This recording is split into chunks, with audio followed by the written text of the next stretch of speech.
Arrêtez-vous ici. Les plus belles femmes du monde. Arrêtez-vous ici. Les plus belles femmes du monde. L'Islande. Un pays où la nature a sculpté la perfection dans chaque paysage, et où, d'une certaine manière, les mêmes règles se sont appliquées aux gens. Promenez-vous dans Reykjavik un après-midi au hasard, et vous comprendrez pourquoi les voyageurs appellent ce phénomène l'effet islandais. Les femmes ici possèdent une beauté presque surnaturelle. Grandes, des traits saisissants, des yeux qui oscillent entre le bleu et le gris comme l'Atlantique Nord lui-même. Mais voici ce que personne ne vous dit avant votre arrivée. Il ne s'agit pas seulement de génétique. Il s'agit d'une culture qui produit de la confiance, de l'indépendance et une approche des relations complètement différente de partout ailleurs sur la planète. Et oui, nous allons bientôt aborder cette partie non conventionnelle, car ce qui se passe entre les couples ici remettra en question tout ce que vous pensiez savoir sur les relations modernes. Là où le feu rencontre la glace sur la carte. L'Islande se trouve seule dans l'océan Atlantique Nord, perchée entre le Groenland et la Norvège, sans appartenir pleinement à aucun des deux. Cette île volcanique s'étend sur environ $40,000 miles carrés, environ $103,000 kilomètres carrés, ce qui la rend légèrement plus petite que l'État du Kentucky, mais elle semble infiniment plus vaste lorsque vous vous y tenez. Le pays a gagné son adhésion au club exclusif des nations nordiques, bien qu'il reste géographiquement isolé de la péninsule scandinave par plus de $600 miles d'océan froid. Ce qui rend cet endroit extraordinaire va au-delà des coordonnées. L'Islande chevauche deux plaques continentales, les plaques tectoniques nord-américaines et eurasiennes, qui se déchirent littéralement à un rythme d'environ 1 pouce par an. Vous pouvez vous tenir dans le parc national de Thingvellir avec un pied en Amérique du Nord et l'autre en Europe. Ce drame géologique crée quelque chose dont la plupart des pays ne peuvent que rêver. Des volcans actifs au nombre de plus de $130, dont environ $30 restent actifs aujourd'hui, remodèlent constamment le paysage. L'intérieur inhabitable qui protège la côte. Voici quelque chose qui surprend tout le monde. Près de $80% de l'Islande reste complètement inhabité. Non pas parce que les gens ne veulent pas y vivre, mais parce que l'intérieur est constitué de glaciers massifs, de déserts volcaniques et de champs de lave qui rendent l'établissement quasi impossible. L'ensemble de la population, soit environ $380,000 personne, moins que la population d'une ville de taille moyenne ailleurs, se concentre le long des régions côtières. Reykjavik, la capitale, compte environ $130,000 habitants, ce qui en fait la capitale la plus septentrionale d'un État souverain au monde. Mais le vide crée de la magie. Conduisez 30 minutes en dehors de n'importe quelle ville et vous vous retrouverez dans des paysages si étrangers qu'ils ont été utilisés pour filmer des scènes pour Mars dans plusieurs productions hollywoodiennes. La célèbre route circulaire, la route 1, fait le tour du pays sur $828 miles, et le long de cette route, vous rencontrerez des chutes d'eau qui tombent de centaines de pieds, des plages de sable noir qui s'étendent sur des kilomètres sans une seule empreinte, et des langues glaciaires qui se terminent dans des lagons bleu cristal. La démocratie qui a commencé dans un champ. Remonter le temps jusqu'en $930 après Jésus-Christ. Les chefs vikings se sont réunis dans cette même vallée de Thingvellir que nous avons mentionné plus tôt et ont établi l'Althing, le plus ancien parlement survivant au monde. Ils n'ont pas construit de grandes structures ou de monuments. Ils se sont simplement tenus dans un champ ouvert, ont réglé des différends et ont créé des lois. Cela continue aujourd'hui, bien que maintenant dans un bâtiment approprié à Reykjavik. La tradition démocratique de l'Islande est plus profonde que presque partout ailleurs sur Terre, et cela se voit dans la société moderne. Le pays se classe constamment premier ou deuxième au niveau mondial dans les indices d'égalité des sexes. Les femmes ici ne se battent pas pour l'égalité, elles la vivent. Elles occupent des postes de pouvoir au gouvernement, dans les affaires et dans tous les secteurs de la société, sans que cela soit remarquable ou digne d'intérêt. Cette fondation culturelle crée l'esprit indépendant que vous remarquez immédiatement à l'arrivée. La langue figée dans le temps. Les Islandais parlent l'islandais, mais l'appeler simplement une autre langue manque complètement l'essentiel. L'islandais moderne reste si proche du vieux norrois que les Islandais instruits peuvent lire les sagas vikings originales écrites il y a $800 en sans traduction. Le pays protège farouchement son héritage linguistique, créant de nouveaux mots islandais pour des concepts modernes plutôt que d'emprunter à l'anglais. L'ordinateur devient « tölva », une combinaison de mots signifiant « nombre » et « prophète ». Cette préservation crée quelque chose d'inattendu. Dans un monde globalisé où l'anglais domine, l'Islande maintient une continuité culturelle qui remonte à l'ère viking. Les jeunes de Reykjavik parlent un anglais parfait quand ils le veulent, mais passent à l'islandais entre eux, gardant vivantes des histoires et des poèmes que leurs ancêtres racontaient autour des feux il y a un millénaire. Et la puissance géothermique qui a tout changé. Sortez de votre appartement à Reykjavik lors d'un blizzard de janvier en portant juste une veste légère. Rentrez à l'intérieur et votre facture de chauffage ne coûte presque rien. L'Islande est assise sur des réserves d'énergie géothermique que la plupart des pays feraient la guerre pour posséder. Le pays entier fonctionne à l'énergie renouvelable, l'énergie géothermique et hydroélectrique générant pratiquement toute l'électricité et les besoins en chauffage. Cette abondance crée des luxes inattendus. Les piscines publiques, et l'Islande en compte plus de $120, restent ouvertes toute l'année, chauffées à des températures parfaites par l'activité volcanique souterraine. Les habitants s'assoient dans ces piscines pendant les tempêtes de neige, la vapeur s'élevant autour d'eux, discutant des nouvelles et des ragots dans ce qui fonctionne comme la version islandaise de la place du village. La célèbre lagune bleue ne représente que la version la plus touristique de cette culture. Les locaux ont leur propre piscine préférée, plus petite et moins bondée, où se déroule la vraie vie sociale. Le soleil de minuit et la nuit polaire. L'été en Islande enfreint toutes les règles concernant le jour et la nuit. De la mi-mai à juillet, le soleil se couche à peine, créant un crépuscule perpétuel ou la pleine lumière du jour selon la distance vers le nord où vous vous aventurez. Les enfants jouent au football à minuit. Les restaurants servent le dîner à $22 à des foules qui commencent tout juste leur soirée. L'horloge interne de votre corps est complètement déréglée. Mais attendez l'arrivée de l'hiver. De novembre à janvier, l'Islande ne reçoit que 4 à 5 heures de faible lumière du jour. L'obscurité domine, mais quelque chose de spectaculaire émerge. Les aurores boréales, l'aurora borealis, dansent dans le ciel dans des couleurs que les caméras ont du mal à capturer avec précision. Des rideaux de lumière vert, violet, parfois rouge, ondulent et pulsent au-dessus de nos têtes, causés par la collision de particules solaires avec l'atmosphère terrestre. Les habitants y jettent à peine un coup d'œil, mais les visiteurs restent figés, le cou tendu vers le haut, regardant gratuitement le plus grand spectacle de lumière de la nature. Est la cuisine qui surprend tout le monde. Est la réputation de la nourriture islandaise la précède, et pas toujours positivement. Oui, le pakarl existe, du requin fermenté qui sent l'ammoniac et a un goût. Pear. Oui, ils mangent du macareux et de la baleine, bien que de plus en plus rarement. Mais se concentrer sur ces éléments fait manquer la révolution en cours dans la cuisine islandaise. Reykjavik abrite désormais plusieurs restaurants classés Michelin, utilisant des ingrédients locaux de manière innovante. Du poisson frais pêché le matin même, de l'agneau élevé sur des pâturages volcaniques se nourrissant d'herbes sauvages, des produits laitiers de vache paissant sur les prairies les plus propres du monde. L'eau qui coule de chaque robinet provient de sources glaciaires si pures qu'il semble inutile de l'embouteiller.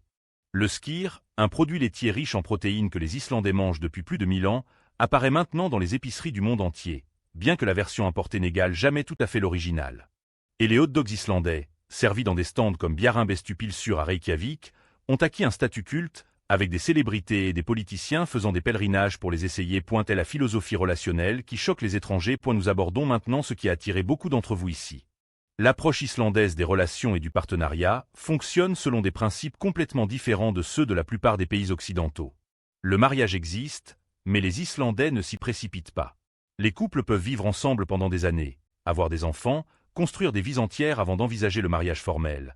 S'ils le font un jour. Plus de $70% des enfants naissent de parents non mariés, mais cette statistique est trompeuse. Il ne s'agit pas de pères absents ou de foyers brisés. Ce sont des partenariats engagés qui n'exigent tout simplement pas de formalité légale pour se valider. Le concept de la monogamie en série, avoir plusieurs relations sérieuses et engagées tout au long de la vie plutôt qu'un seul partenariat à vie, ne comporte aucune stigmatisation. Les Islandais abordent les relations avec une flexibilité pragmatique. Si une relation suit son cours, les deux parties passent à autre chose sans drame, restant souvent amis, coparentant efficacement si des enfants sont impliqués. La culture des rencontres reflète cette ouverture. Les applications conçues pour les Islandais incluent des fonctionnalités pour empêcher de correspondre accidentellement avec des cousins. La petite population crée cette préoccupation réelle.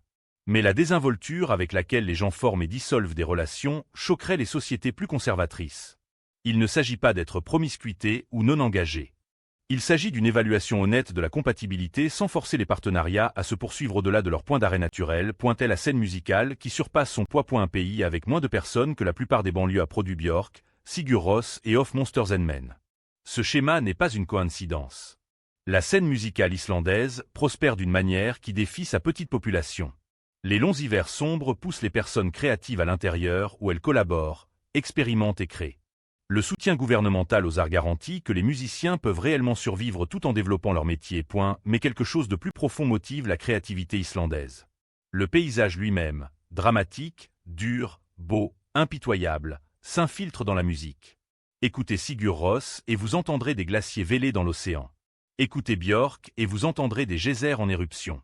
Même la musique pop islandaise a un côté, une obscurité, que la pop américaine touche rarement. Reykjavik accueille des festivals de musique toute l'année, et les habitants assistent aux concerts avec la même ferveur que les fans de sport ailleurs. Les musiciens ne sont pas des célébrités ici. Ce sont vos voisins, les frères et sœurs de vos amis, des gens que vous croisez à l'épicerie. La sécurité. Qui semble impossible, le crime en Islande existe à peine. Le pays se classe régulièrement parmi les 3 nations les plus sûres de la Terre. Les policiers ne portent pas d'armes lors des patrouilles de routine. De nombreuses personnes à Reykjavik ne verrouillent pas leur porte d'entrée. Les parents laissent les jeunes enfants marcher seuls à l'école ou jouer dehors sans surveillance d'une manière qui entraînerait des appels aux services de protection de l'enfance en Amérique ou dans la majeure partie de l'Europe. Cette sécurité crée la liberté. Les femmes marchent seules la nuit sans crainte. Les touristes laissent du matériel photographique coûteux sur les tables des restaurants pendant qu'ils utilisent les toilettes et le retrouvent exactement où ils l'ont laissé. Le faible taux de criminalité provient en partie de la petite population. Tout le monde connaît tout le monde, rendant l'anonymat impossible. Et en partie du solide filet de sécurité sociale garantissant que personne ne tombe dans une pauvreté désespérée. Les merveilles naturelles qui définissent l'expérience. La cascade de Gullfossen sur 2 niveaux, plongeant de $105 pied dans un canyon étroit. Les embruns créant des arcs-en-ciel les jours ensoleillés. Geyser, le Geysir original qui a donné son nom à tous les autres, est désormais en sommeil, mais le proche Trokur entre en éruption toutes les 5 à 10 minutes, projetant de l'eau bouillante à $100 pied dans les airs. Le lagon glaciaire de Jökulsárlón fait flotter des icebergs massifs qui se détachent du glacier Breiðamerkurjökull, certains bleus, certains blancs, certains contenant des cendres volcaniques d'éruptions d'il y a des siècles. Des phoques nagent entre les morceaux de glace.